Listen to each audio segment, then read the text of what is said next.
This is Political Forum for Wednesday, August 7th. Today we welcome Shawn Healy, the head of the Democracy Program at McCormick Foundation. Thank you for appearing on Political Forum. My pleasure. I'm Carolyn Day, a board member here at CAN TV, and you're watching a live interactive program brought to you as a community service by CAN TV. Be sure to tell your friends that they can also watch this show online at cantv.org/hotline. We welcome your questions and comments for Shawn by calling us at 312-738-1060. During the next 25 minutes, we'll try to get in as many of your calls as possible on the air. So again, welcome, Shawn. Thank you. Great to be here. So we're talking today about civics. Yes. Yeah. So we have put together a few questions for you just to elaborate. So we're just going to run with it. Okay. So the mission of your program at the McCormick is strengthen democracy in the state through informed, engaged citizenry and responsive systems of government. So your focus is on middle school civics education, and why? Sure. So we do focus on civics and specifically young people developing civically, and we're focused both on middle school and high school. So that's a piece of our work. We also think journalism is vital to a healthy democracy, so we're focused on a healthy local media ecosystem, and then, as you mentioned, systems of government. We want to make sure that government institutions are inclusive, that they're responsive, so we do work on things like supporting automatic voter registration, and that law passed a couple of years ago, implementing that law now. Redistricting reform, things of that nature that we think will make our democracy more inclusive and responsive. So civic education is a vital component of that work. The bulk of our work to date has been at the high school level. So 4 years ago, we were successful in getting a law passed to require a semester of civics in high school. And we've since spent that time, the time after, supporting teachers in schools and districts with implementation. And Representative Camille Lilly represents the west side of Chicago in Oak Park, has long had a passion that preceded our high school push for civics, and really a belief that high school's too late. And we certainly agree with her. So this is her second effort to get middle school civics across the finish line, but House Bill 2265, which would require a semester of civics in middle school, really parallels our high school requirement, passed the General Assembly, both houses, with bipartisan supermajorities this spring, and is currently on Governor Pritzker's desk. And here's another civics lesson. Once it gets to his desk, he has 60 days to make a decision. We're 13 days out from that deadline, so waiting hopefully a positive outcome in the next couple of weeks. That's great. That's extremely informative. Thank you. And just look at how progressive we have come over the years. I recalled, a joke about Schoolhouse Rock. Yes. As a young person, that was kind of introductory to. Well, and we think, how a bill becomes a law is part of civic education. We think it's instruction about government institutions, which our high school law and our middle school bill has requirements of that nature. But we also think it's important that students do civics, so that we engage students in conversations about current issues, so that they can engage in service in the community, tied back to what they're learning in a civics classroom, and that they can simulate democratic processes like lawmaking, like elections, like a courtroom. So both the high school law and the middle school bill contain those provisions. So it goes beyond Schoolhouse Rock. Great, thank you. So we want to know, the studies show that young Illinoisans are ill-prepared for their role as informed citizens in our democracy. There's some data that talks a little bit about 8th graders and the testing proficiency. Are you able to talk a little bit about that regarding the national assessment? So you made some points about Illinois, and we did a study a few years back with the National Conference on Citizenship that showed on a lot of measures as we talk about civic health, voting, volunteering, talking to neighbors. Illinoisans were pretty average and I'm talking in this case about young Illinoisans, so 18 to 29-year-olds. But on a few measures, like voting in local elections, we're 47th in the country out of 50 states in the District of Columbia. And then we were bottom 10 when it came to talking to neighbors, exchanging favors with neighbors, working with neighbors to solve problems in our community. So that's why we say our young people are ill prepared. More generally, you mentioned the last time the federal government has reported data on student civic proficiency. It's the National Assessment of Educational Progress in Civics. They tested 8th graders, and they determined that only 23% of 8th graders are proficient in a test of their civic knowledge and skills. And then, like other subject areas, there is a civic achievement gap. So students of color do demonstrably worse on this test. And I'll also say there's a good reason for that. The inputs are highly inequitable also. And that's why policy is so important. Because if you don't have policy in place, you're going to have major inequities. And as you can imagine, well-resourced suburban schools already have robust civics programs, but it's the schools with fewer resources in a city like Chicago or some of our downstate communities that don't have these opportunities. So to me, policy, like House Bill 2265, it's an equity policy. Right, yeah. So I'm sure that it's safe to say that socioeconomics play a great deal in this. Geographically, do you, in your experience, see a large margin for specific states? Well, specific to demographic data? Yes. Well, what I can say, just looking at the national data again, you can break the data down by race, ethnicity, you can break it down by lunch eligibility, school lunch eligibility, maternal educational attainment, language proficiency, and there are achievement gaps amongst all of those groups independently. And then once again, I think the thing that's most disturbing isn't the outcomes, it's the inputs that are highly inequitable. So I found, for example, in my analysis of national test data, that the best frequency by which to talk about current events in class is every day. And then go back to those demographic groups, kids of color, lower income kids, kids whose moms dropped out of high school, kids who aren't English proficient, less likely to have that ideal dosage of civics. So it explains why we have these achievement gaps. Yeah. There's probably a lot of variances in those gaps in the data, for sure. So there are a lot of focus on buzz on STEM and science, and how do you find technology, engineering, and math? Why not civics? Well, I think the one if we can go back to where we started with public schools in this country, public schools were invented to prepare young people for their responsibilities as citizens in a democratic republic. You know, hard stop.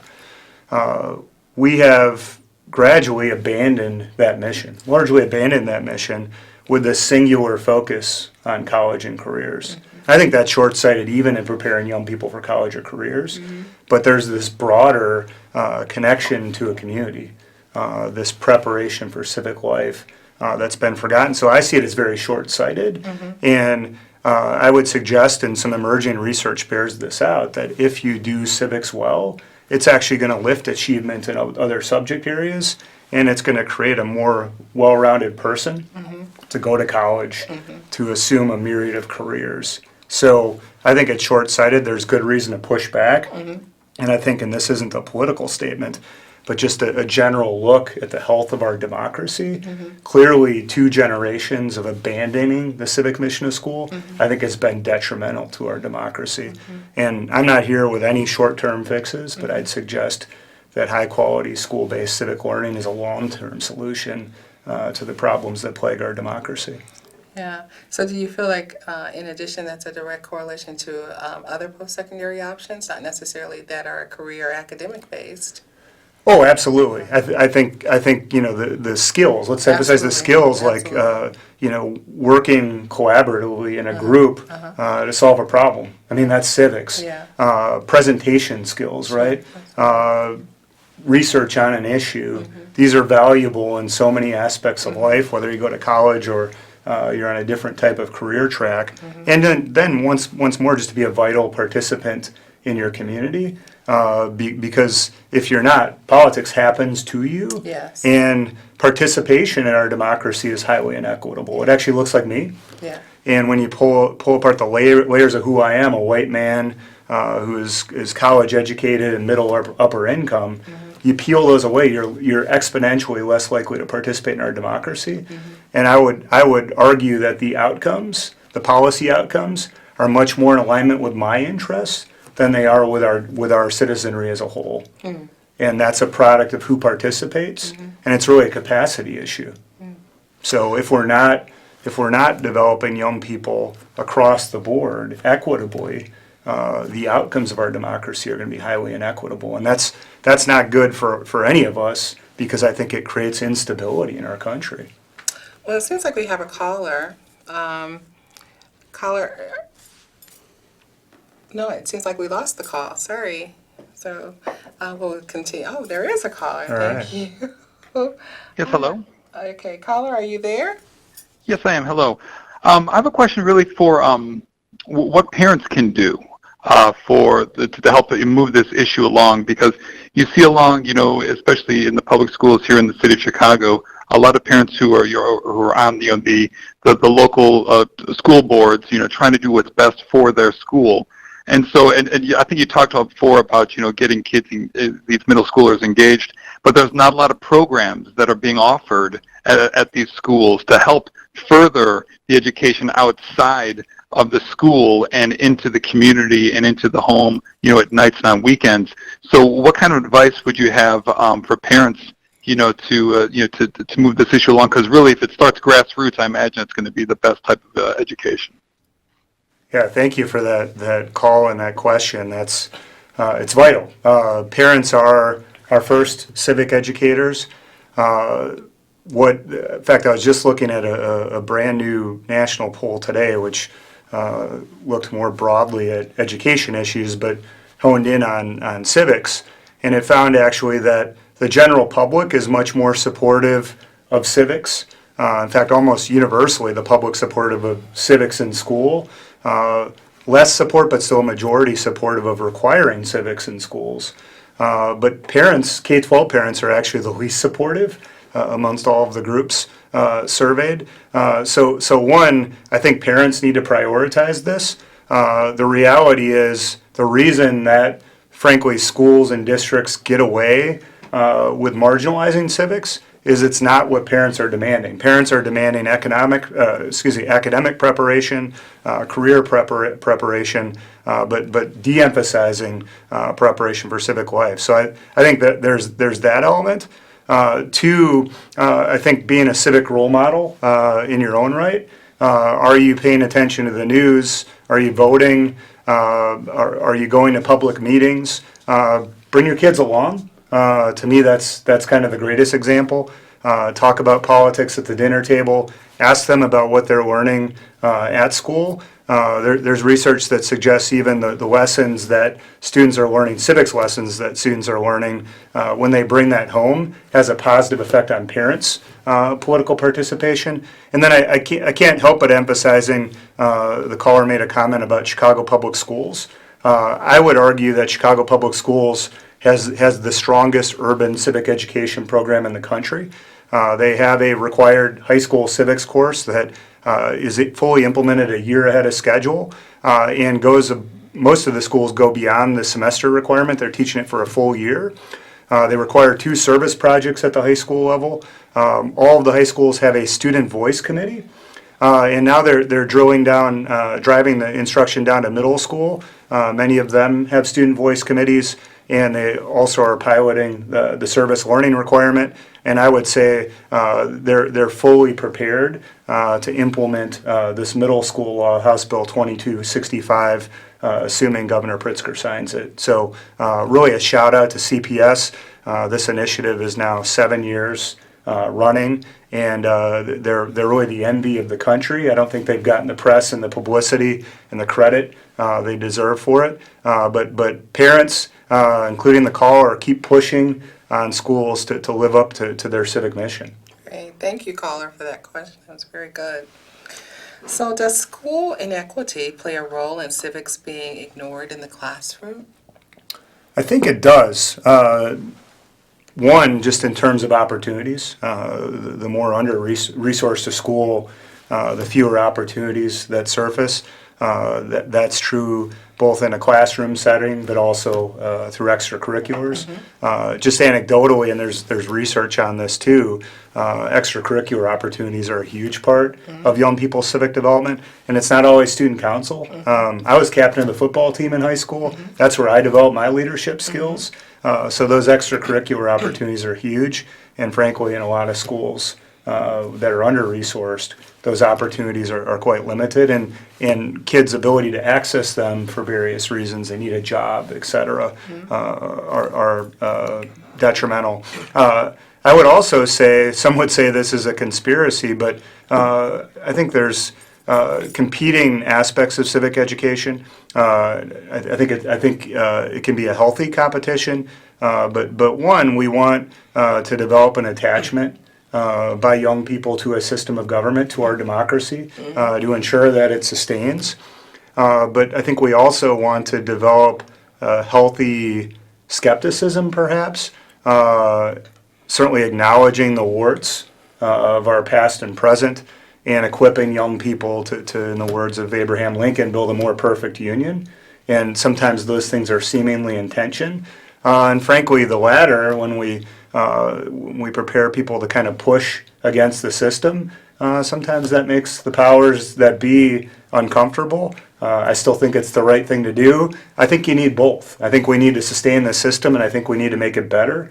And I think young people are our path to do that, and it has to be done equitably. Yes, very well. Thank you. We have a caller. Caller, are you there? Hi, yes I am. Thank you very much for taking my call. So my question is this. As a millennial, one of the critiques I feel like I hear a lot is that we are not as engaged as we could be or should be politically. So I was curious to know if your guest thought that civics education would perhaps increase political engagement among young people, as well as, what other positive impacts do you foresee more civics education having for people who are coming of age? Thank you. I think it gets to the why, right? And there are all kinds of ancillary benefits that I was mentioning in terms of college and career preparation, in terms of a healthy school environment that civics can contribute to. But at the end of the day, the reason I'm in this business is I think it's the way that we prepare young people to be engaged, to be informed, to be active participants in our democracy throughout life. And so, yes, when we do civics well, people vote more regularly. They engage in a range of civic engagement behaviors, and even believe that government is a source for good. And I'm not saying just a blind adherence to a system. Once again, a little healthy skepticism. But I think, and this is across the political spectrum now, there's such distrust in our institutions. And I teach as an adjunct professor at the University of Illinois Chicago. And my challenge every semester, I have students that are deeply passionate about issues and frankly very engaged, but very skeptical about the ability of our system to address these issues. And I get it, right? But the reality is, to me, change, positive change in this country, always is a combination of people pushing from the outside and pushing from the inside. So it's vital that we have trust in our institutions and their ability to once again build a more perfect union. So civics is the pathway to lifelong informed and effective civic engagement. Yes. Thank you, caller, for that question. You're watching Political Forum, community service of CAN-TV. I'm Carolyn Day, a board member here at CAN-TV, and this is a live interactive program. You're welcome to call us at 312-738-1060. We have Shawn Healy today with the Robert R. McCormick Foundation, and we're moving through our questions here, Shawn. What is the McCormick Foundation doing to help? Sure. So specifically in civics, we do a few things. We've actually for a decade plus run a program called the Democracy Schools Initiative, where it's not just a civics class, it's just a high school program, but we work with schools to assess what they're doing relative to civics, and also the organizational culture of the school, and help them improve. It's a school improvement process kind of wrapped in civics. So that's a piece of what we do. We also give grants, particularly to organizations that train teachers and provide resources to teachers on some of those practices I described earlier. Yeah. And then for the last 4 years, we've been deep in the throes of supporting implementation of the new high school law. I didn't mention 4 years ago, we also, the State Board of Education adopted new K-12 social studies standards. So we've been also training some middle school and elementary teachers on those standards. But the numbers are quite impressive. We provided over almost 1,200 hours of teacher professional development to over 8,300 teachers since October 2015. Wow, that's wonderful. And poised to keep going, particularly with Governor Pritzker's signature. And we went down in Springfield 4 years ago, made the promise to support teachers with high school implementation, made a similar promise this past spring. And I should say it's not just, we're studying the impact of our training, we're having impact on teachers. Teachers are more confident going into their classroom and implementing the law and the practices embedded within. But we also have evidence that schools and districts are implementing the law with fidelity. And then some early evidence, this is really exciting, that students are being impacted positively by course exposure.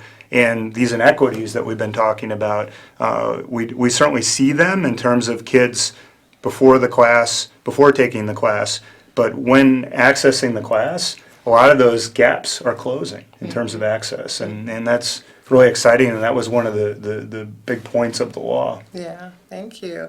So I understand that you have, is it called, let's take a look at it.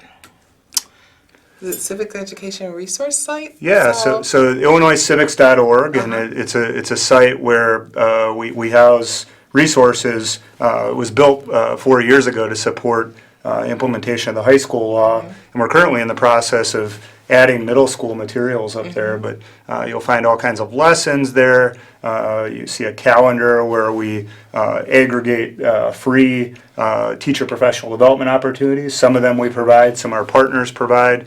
There's a blog that we populate. Usually try to get a post up at least once a week. And it's a mix of kind of analyzing research and sharing resources for teachers to use. And then you'll see there's also a link there for our partners. We don't do this alone. In fact, I would say Chicago's ecosystem of civic ed partners among, if not the strongest in the country. Sure. And that's another part of our work. We provide grant funding to many of those organizations. So check out our site, take a look at the blog, and stay tuned, because over the next couple of months, we're going to really transform the site to also support this presumptive middle school law. That's great. So we just have a few minutes left for tonight's show, and we just want to know, are there any final things? I mean, you're very passionate about this. It's been extremely informative. I think local organizations, community organizations can definitely take advantage of this resource site. So is there anything else you'd like to share with us? Yeah, I would just say make civics a priority, and whoever you are, whatever station of life you're in, I think we're all civics educators, particularly as we touch young people. So we had a parent call, we had a millennial call. Maybe you're not a parent yet, but you can mentor young people. Young people really are our future, and they're certainly our future politically and civically. And I think, as I said, the long-term solution to the challenges that we face in a city like Chicago, a state like Illinois, the United States more broadly, a lot of them, I think, at least part of the solution is civics. Yeah. And even in light of some of the most recent tragedies, we haven't spoken a lot about the role that civics can play in shaping our identity, particularly in also in understanding what it means to live in a pluralistic society like we do. And to me, it's more than building tolerance, but civics is really about our ability to work together in a diverse group. So whatever station of life you live in, be a civic role model, engage yourself, and then put pressure on schools to live their civic mission and support them in any way possible. But one thing that's really missing is the pressure on schools to do this. They face all kinds of other pressure, but this I would suggest is as vital, if not more so, than career and college preparation. So let's make sure that schools fulfill their civic mission. Great. So very quickly, in the last few seconds that we have, we're ending summer. School's about to start. Can you think of a quick activity that family, neighbors, and community might be able to engage in that's civic related, that's just fun, easy to do? Yeah, well, I can't help but think, in fact, I brought my daughters with me here tonight, and last week we were watching the 10 Democrats on a stage each night running for president. And, elections, and it's hard to believe we're up into another one already. We're only 6 months out from the Iowa caucuses. Elections are teachable moments. Of course, the 2020 election will have local components also in Illinois, so we'll have a primary coming up ourselves. So really to engage around this election, I think there are some really substantive issue discussions happening, particularly within the Democratic primary, but believe it or not, there's even some opposition on the Republican side of the aisle. So engage around elections. Students develop an early enthusiasm around elections and excitement around them. And even if they're not eligible to vote, there's so much learning that can happen around them. And students can participate in many other ways, like campaigning. So really embrace the teachable moment that is the coming 2020 presidential election. Great, thank you. So we thank you for appearing on Political Forum, and we thank our viewers and our callers for calling in. Our telephone technician has been Sylvia, and Political Forum is brought to you as a community service by CAN TV. Please join us every Wednesday night at 7 p.m. on CAN TV 21 and cantv.org/hotline. And good night.